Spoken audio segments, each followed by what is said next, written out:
আসওয়াদ পাথর, তোমার মধ্যে কি গুণ, তোমার মধ্যে কি ফায়দা রয়েছে, তোমার মধ্যে কি আকর্ষণ রয়েছে, তোমার মধ্যে কি পাওয়ার রয়েছে, তোমার মধ্যে কি নূর রয়েছে, স্পিরিট রয়েছে, এই পাথর তোমার থেকে আমরা জানতে চাই। পাথরটি জবাব দিবে, আমার ব্যক্তিগত কোনো গুণ নেই, আল্লাহর প্রিয় নবী, দু জাহানের বাদশা নবী মুহাম্মদুর রাসূলুল্লাহ, আমি পাথরের গায়ে চুমা দেওয়ার কারণে কিয়ামত পর্যন্ত যত মুসলমান আমার গায়ে চুমা দিবে তাদের গুনাহগুলি আমি চুম্বকের মতো চষে নেব। জোরে বলেন সুবহানাল্লাহ, বলেন আল্লাহু আকবার। তাহলে মুহাম্মদ রাসূলুল্লাহ যে পাথরে চুমা দিয়েছে, সেই পাথরে চুমা দিলে গুনাহ হয় না গুনাহ চলে যায়? আরো জোরে বলেন গুনাহ।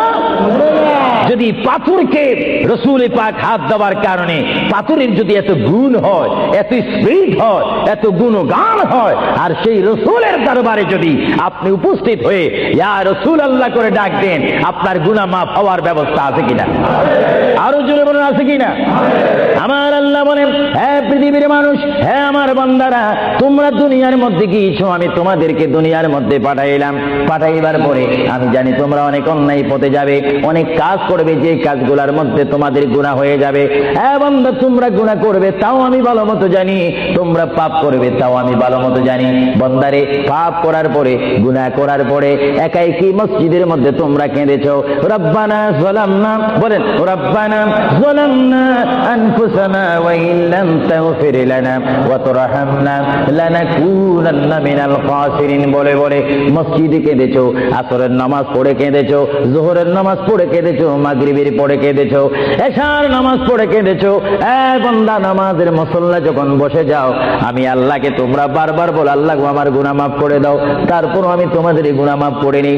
তারপরও তোমরা নিশি রাত্রে, মানুষ যখন ঘুমে যায়, তোমার বিবি যখন ঘুম যায়, তোমার ছেলে যখন ঘুম যায়, তুমি নিশি রাত্রে ঠান্ডা পানি দিয়ে ওযু বানিয়ে নামাজের মুসল্লায় বসে তুমি আবার যখন ডাক দাও, রব্বুল আলামিন, পৃথিবীর কোনো মানুষ আমার গুনাহ সম্পর্কে জানে না, তুমি আমার গুনাহ সম্পর্কে জানো। আমি এমন গুনাহ করেছি আমার বিবি জানে না, বিবি গুনাহ করেছে আমি জানি না। আল্লাহ, তুমি সব কিচ্ছু জানো, হে আমার প্রভু, তুমি আমাকে মাফ করে দাও। আমার আল্লাহ বলে, তারপরও যদি তোমাদেরকে আমি মাফ না করি, তারপরও বান্দা, তোমরা আমার রহমতের দরজা থেকে ফিরে যাইও না। আমি তোমাদেরকে হুকুম দিচ্ছি, ওয়ালাউ আন্নাহুম ইয যালামু আনফুসাহুম জাউকা, বান্দারে, যদি গুনাহ করে ফেলো, আমার রহমত থেকে মুখ ফিরিয়ে তুমি চলে যাইও না।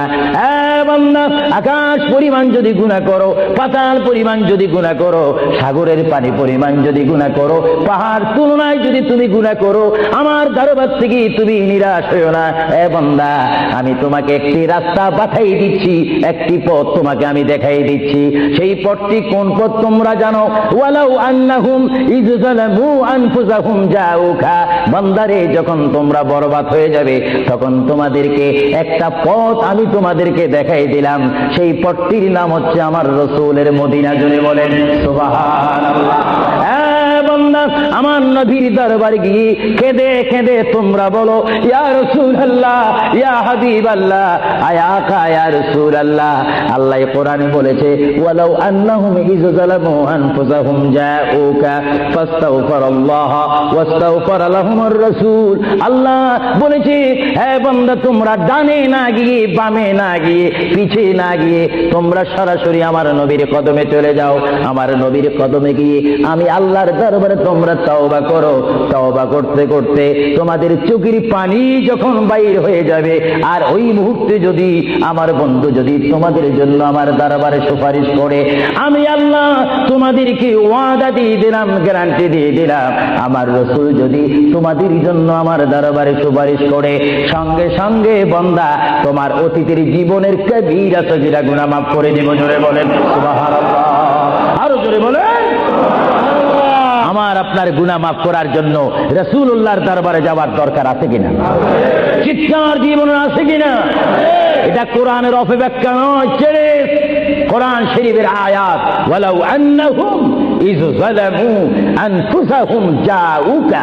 যারা তাফসীর পড়েছেন, তাফসীর জালালাইন পড়েছেন, টাইটেল পড়েছেন, বুখারী পড়েছেন, মুসলিম পড়েছেন, ইবনে মাজাহ পড়েছেন, সিয়া সিত্তা পড়েছেন, হাদিস পড়েছেন, ইজমা পড়েছেন, কিয়াস মেনেছেন, উসুল মেনেছেন, বালাগাত মেনেছেন, মুনতিক মেনেছেন, শরীয়ত বুঝেছেন, তরিকত বুঝেছেন, হাকিকত বুঝেছেন, ইলমে লুদুনি পেয়েছেন, ইলমে তাসাউফ মেনেছেন, তারা অবশ্যই স্বীকার করবে মানুষের একমাত্র মুক্তির স্থান, পরিত্রাণের স্থান, আসলের স্থান, নাজাতের স্থান, আল্লাহ পাওয়ার স্থান মুহাম্মদুর রাসূলুল্লাহ কদম মুবারক। চিৎকার দিয়ে বলেন সুবহানাল্লাহ।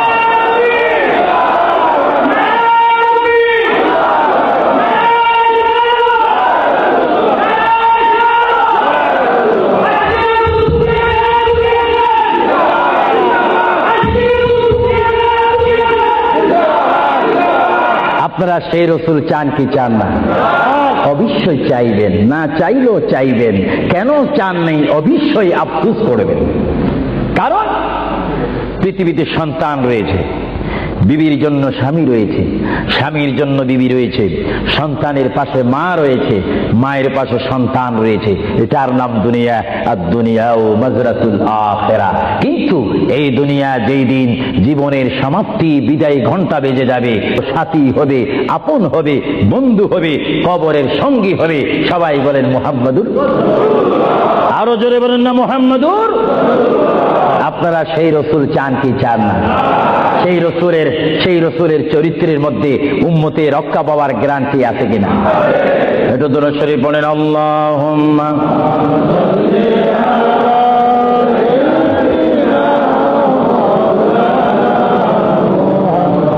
ওয়া আলা আলি সাইয়্যিদিনা। ভাইরা আমার, মহান রব্বুল আলামিনের কোরআনুল কারীম থেকে আমি একখানা আয়াত আপনাদের সামনে আবার পড়ে শোনাচ্ছি।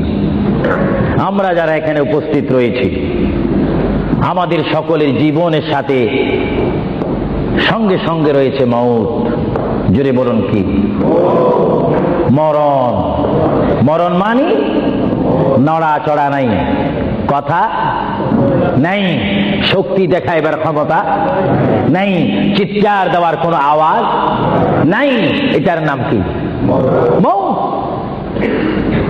আমার আপনার এই বডি থেকে, দেহ থেকে, শরীর থেকে, জিসিম থেকে প্রাণ পাখি চলে যাবে, রূহ। সেই রূহ যখন আমাদের সামনে থেকে, ভিতর থেকে চলে যাবে, তখনই আমাদেরকে ঘোষণা করা হবে মরহুম। স্পিকার যখন ছিলাম, স্টেজ আসন গ্রহণ করে আন্তর্জাতিক বক্তা আবু সুফিয়ান আল কাদেরী বক্তব্য দিচ্ছে, আর যখনই আমার নিঃশ্বাসটা চলে যাবে, সেই দিন আন্তর্জাতিক শব্দ আর ব্যবহার হবে না।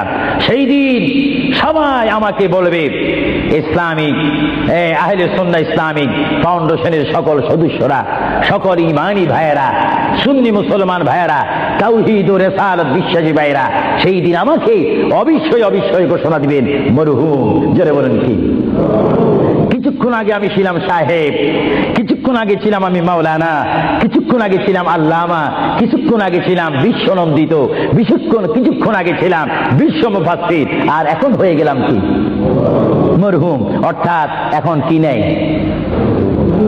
জীবন নাই, রূহ নাই, প্রাণ। আমাদের সকলের বর্তমান এই মুহূর্তে আমার মা বোন বলেন, আমার ছোট ভাইয়েরা বলেন, বাবারা বলেন, আমার জ্ঞানী গুণী ভাইয়েরা বলেন, আমাদের মধ্যে প্রাণ আছে কিনা?